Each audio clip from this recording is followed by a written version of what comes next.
Hello everyone, welcome to Unacademy. I hope सारे के सारे अच्छे होंगे, सब लोग बेहतरीन तरीके से अपना काम कर रहे होंगे। तो आज आपके लिए एक बड़ी नोटिफिकेशन, जिसका हम लोगों को बहुत टाइम से इंतजार था कि सर बार की नोटिफिकेशन नहीं आ रही है। तो यस, बार की नोटिफिकेशन जो है वो रिलीज हो गई है। वो कल शाम को रिलीज हो गई थी, बट थोड़ा सा लेट हो गया था, इस वजह से मैंने कल शाम को आपको नोटिफिकेशन नहीं दिया। बट यस, अभी हम लोग बार के बारे में सब कुछ बात करने जा रहे हैं, क्या क्या कैसे कैसे प्रोसेस है, कैसे कैसे फॉर्म भरना है, क्या क्या चीजें होती हैं। तो हम लोग सारा का सारा डिस्कशन करना स्टार्ट करते हैं, ठीक है। चलिए, डिस्कशन स्टार्ट करने से पहले थोड़ा सा मैं अपने बारे में बता दूं। This is me Yogesh Tyagi, faculty of mechanical chemical civil engineering, and I have experience of more than 7 years। ये मेरे सब्जेक्ट्स हैं: fluid mechanics, thermodynamics, heat transfer, RAC, IC engine and power plant. I was in shipping corporation of India limited, और ये मेरा code है त्यागी 100। इसको आप कहीं पे भी लगाएंगे, जितनी भी आपकी फ्री इनिशिएटिव है उन पे आप कोर्स, जहां पे भी आपको लग रहा है कि इनवाइट कोड मांग रहा है, तो yes you can apply this code. और इसके अलावा भी अगर आपको लग रहा है कि आप पेड कोर्सेज पे जाना चाहते हैं, तो पेड कोर्सेज के लिए भी आप ये वाला कोड लगा सकते हैं। तो चलिए, बिना देरी किए हुए हम लोग जल्दी से अपना जो बार्क का प्रोसेस है उसके बारे में बात करते हैं। तो आपको करना क्या है, आपको गूगल पे जाना है। गूगल पे आपको बार्क ऑनलाइन टाइप करना है। आपको जस्ट यहाँ से बार्क ऑनलाइन टाइप करना है। जैसे ही आप यहाँ से बार्क ऑनलाइन टाइप करेंगे, आप यहाँ से क्लिक करिए, ये बार्क ऑनलाइन रजिस्ट्रेशन आ जाएगा। इसको जस्ट देखिएगा, आपको दो ब्रांचेस हैं, एक आपके पास इंजीनियरिंग है, एक साइंस है। आपको इंजीनियरिंग को सेलेक्ट करना है। यस, अभी आपके सामने ये आ गया है बार का। अब आपके पास इंपॉर्टेंट इन्फॉर्मेशन में आपको देखना है कि हाँ सर क्या क्या है। इंजीनियरिंग डिसिप्लिन्स पे जाएंगे तो देखिएगा, इंजीनियरिंग डिसिप्लिन्स में आपका मैकेनिकल है, केमिकल है, मेटलर्जिकल है, electrical, electronics, computer science, instrumentation, civil and nuclear engineering, faster reactor technology, ये सारे के सारे आपके एलिजिबल ब्रांचेस हैं। ये इनके कोड दिए गए हैं, डज नॉट कंफ्यूज कि ये आगे वैकेंसीज वगैरह, ये कोड है। Mechanical means mechanical engineering, chemical chemical, metallurgical में ये सारी की सारी जो भी ब्रांचेस हैं वो एलिजिबल हैं। थोड़ा सा और आगे बात कर लेते हैं सारी के सारी चीजों के बारे में। यहाँ से बच्चे अगर थोड़ा सा आगे बात करें एलिजिबिलिटी क्राइटेरिया, तो आपके सामने है एलिजिबिलिटी क्राइटेरिया। आपको क्या करना है, बीटेक होना चाहिए, मिनिमम 60% मार्क्स। और अगर आपने गेट का एग्जाम दिया है, और अगर आप गेट के थ्रू, इसमें दो टाइप से पेपर होने वाला है। एक होने वाला है गेट के एग्जाम के थ्रू, जो लोग भी गेट का एग्जाम दे रखे हैं, उनका अच्छा सा रैंक आया है, वो लोग डायरेक्टली अप्लाई कर सकते हैं। दूसरा, जिन लोगों ने गेट का एग्जाम नहीं दिया है या गेट के एग्जाम में अच्छी रैंक नहीं आई है, वो डायरेक्टली बाद में अप्लाई कर सकते हैं फॉर द रिटन टेस्ट। तो आप दोनों तरीके से अप्लाई कर सकते हैं। अगर आप की अच्छी रैंक है तो आप डायरेक्टली इंटरव्यू में अपियर हो सकते हैं, और अगर अच्छी रैंक नहीं है तो कोई बात नहीं, आप डायरेक्टली रिटन में अपियर हुई, और रिटन में अपियर होने के बाद आपको जो भी चीजें हैं, अगर आपका सिलेक्शन होता है तो उसके बाद आप इंटरव्यू में अपियर होइए, ठीक है। तो चलिए, यहाँ से डीजीएफएस आपके पास दो प्रोग्राम है, मैं दोनों प्रोग्राम के बारे में अभी आपसे बात करता हूँ। पहले हम लोग यहाँ से जस्ट आते हैं, qualifying degree is okay I think, और जितने भी फाइनल ईयर के स्टूडेंट्स हैं वो सारे के सारे एलिजिबल हैं। इसकी ग्रेड पे एंड स्केल पे के बारे में अगर बात करेंगे तो बहुत आसानी से आप इसको देख सकते हैं कितना है।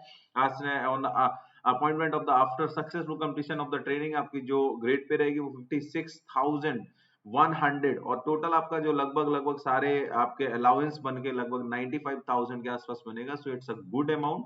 और सबसे बड़ी बात है कि ये एक फुली गवर्नमेंट पीएसयू है। ऑब्वियसली आपका अगर हम बात करें तो जैसे रक्षा अनुसंधान बोलते हैं, तो ऑब्वियसली ये फुली गवर्नमेंट है। और इसका जो भी आपको ऐसा लग रहा है कि सर आगे फ्यूचर क्या, यस फ्यूचर इसका बहुत अच्छा है।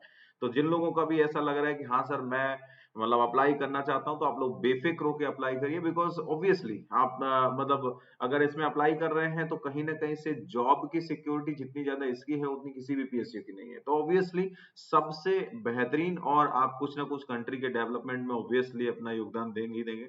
ये इसका सिलेक्शन प्रोसीजर देख लेते हैं। सिलेक्शन प्रोसीजर में बेटा आपका चाहे ओसीईएस हो चाहे डीजीएफएस हो, इसमें 2 स्टेप है: screening, shortlisting, followed by the selection interviews. तो स्क्रीनिंग में एक तो ये है कि ऑलरेडी रिटन दे चुके हैं गेट का एग्जाम, दूसरा ये है कि आप अभी रिटन देना चाहते हैं जो इनका रिटन है। तो ऑनलाइन एग्जामिनेशन जो है वो सितंबर में होगा, और सारी की सारी जो भी 9 ब्रांचेस हैं उनके लिए होना है। या फिर अपना गेट स्कोर है उसके बेसिस पे दे दो। तो ऑब्वियसली अगर आप मतलब गेट में अच्छा नहीं किए हैं तो आपको रिटर्न देना पड़ेगा, और गेट में अच्छा कर लिए हैं तो आपको रिटर्न देने की जरूरत नहीं है, फिर आप अपने इंटरव्यू में लग जाइए। तो ये दोनों ही चीजें हैं, आपके दोनों के बेसिस पे होना है। दोनों के बेसिस पे होने के बाद आपका इंटरव्यू होगा, एक अच्छा लेवल इंटरव्यू होगा, है ना। यहाँ से जस्ट 2 वे का आपको AC3 टियर का पास मिलेगा, जिससे आप इजिली ट्रैवल कर सकते हैं। और फाइनल सिलेक्शन जो होगा वो आपका केवल केवल इंटरव्यू पे बेस्ड होगा। तो कुछ भी ऐसा नहीं है कि नहीं सर हमने पुराना रिटन दे दिया तो उसके बेसिस पे फाइनल, नहीं ऐसा कुछ भी नहीं है।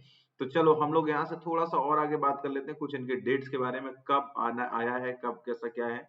तो ये रही अपनी इंपॉर्टेंट डेट्स, थोड़ा सा इंपॉर्टेंट डेट्स पे ये रहा आपका यहाँ से 12 जुलाई से आपका फॉर्म का सबमिशन स्टार्ट हो जाएगा। तो 12 जुलाई से आप लोग भरिएगा। Last date of the registration है वो 7th ऑफ अगस्त है। Last date of the submission of the online application जो है वो आपका 9th ऑफ अगस्त है। तो इसके बाद ऑनलाइन के एग्जाम की स्लॉट बुकिंग जो सबसे ज्यादा जरूरी है, अगर आपको स्लॉट चाहिए बिल्कुल टाइम पे और जहां पे आप चाहते हैं, तो ऑब्वियसली 20 से 25 के बीच में आप कोशिश करिएगा कि 20 को ही अपना स्लॉट जो है वो फुल कर दीजिएगा, ताकि मतलब ऐसा ना हो कि आप जिस सिटी में चाहते हैं आप नेक्स्ट सिटी में पहुंच जाएं और स्लॉट आपको मिल ना रहा हो। ठीक है, ये आपकी लिस्ट है यहाँ से। सेकेंड वीक ऑफ नवंबर में आपका यहाँ से फाइनल सेलेक्टेड जो भी लिस्ट है, या चलिए एग्जाम के इंटरव्यूज के बारे में 4 नवंबर से लेकर 29 नवंबर, ये सारी डेट्स हैं। सारी डेट्स देख लीजिए और आपको पता भी है तो आपको करना कुछ नहीं है, बार्क ऑनलाइन टाइप करना है। बार्क ऑनलाइन टाइप करने के बाद आप जस्ट उसी पे जस्ट एग्जाम सिटी की बात करें तो बेटा पूरा India, obviously all over India, क्योंकि उन्होंने सब कुछ दे रखा है, तो आप सब जगह पे आपको कहीं पे भी पेपर देने को मिल सकता है, जहां पे भी आप अप्लाई। अभी तो खैर जब आप स्लॉट बुकिंग करेंगे तो उस टाइम पे आपको दिख जाएगा कि यस मैं कहाँ के लिए बुक करना चाह रहा हूँ। तो वो पहले आपसे पूछेंगे, ठीक है, पहले आपसे पूछेंगे कि हाँ जो भी स्लॉट बुकिंग ये ऑनलाइन एग्जाम है। पैटर्न जो है वो सिंपल है, ऑल क्वेश्चन जो होंगे वो ऑनलाइन होंगे, ऑब्जेक्टिव टाइप होंगे ऑब्वियसली। यहाँ से उसने जस्ट बोला है कि ईच करेक्ट आंसर जो भी होगा 3 नंबर का होगा, और नेगेटिव मार्किंग है -1 मार्क की। टोटल 100 क्वेश्चंस रहने वाले हैं, और ये भी श्योर है कि 2 घंटे में 100 क्वेश्चंस हैं, तो मतलब क्वेश्चंस का लेवल ठीक ठीक होगा। आपको कुछ अपने प्रीवियस ईयर भी लगा के जाने पड़ेंगे, बिकॉज इसका पेपर बहुत ज्यादा नहीं, इसका इंटरव्यू बहुत अच्छा होता है। तो आपको ऑब्वियसली जो सिलेबस है वो वही सिलेबस है जो गेट का सिलेबस था। आपको परेशान होने की जरूरत नहीं, सिलेबस में आप गेट का सिलेबस तैयार करिए, और प्लस आपका जनरल इंग्लिश, जनरल एप्टीट्यूड और ये यहाँ से जनरल नॉलेज, ये भी आपको तैयार करना है। ठीक है, बाकी इंस्ट्रक्शन आपको बेटर होगा कि मैं किसी दिन बार के बारे में पूरा का पूरा आपको इन्फॉर्मेशन दूंगा। और अगर आपको लग रहा है कि नहीं सर और कुछ करना है, तो यस एडवर्टाइजमेंट आप यहाँ से पूरा का पूरा डाउनलोड कर लीजिए। आपके सामने पूरा एडवर्टाइजमेंट है, इसमें इन्होंने हर चीज आपको जिस चीज की जरूरत है वो पूरी का पूरी दे रखी है। आप यहाँ से क्लियरली समझ सकते हैं, एलिजिबिलिटी क्राइटेरिया से लेके ईच एंड एवरीथिंग। लास्ट में इन्होंने यहाँ से डेट भी दे रखी है। तो चलिए इसके बारे में हम लोग बात करेंगे, कि इसके बारे में पूरा का पूरा हम लोग बात करेंगे। अभी तो आप लोग इसका फॉर्म भरिए, फॉर्म भरने के बाद में किसी दिन उसकी फुल स्ट्रेटजी आपको बताऊंगा। तो ठीक है, okay, thank you to all of you, love you all. सब लोग मस्त तरीके से फॉर्म भरिए, एंड आई विश कि आपका सिलेक्शन हो सबका। Thank you.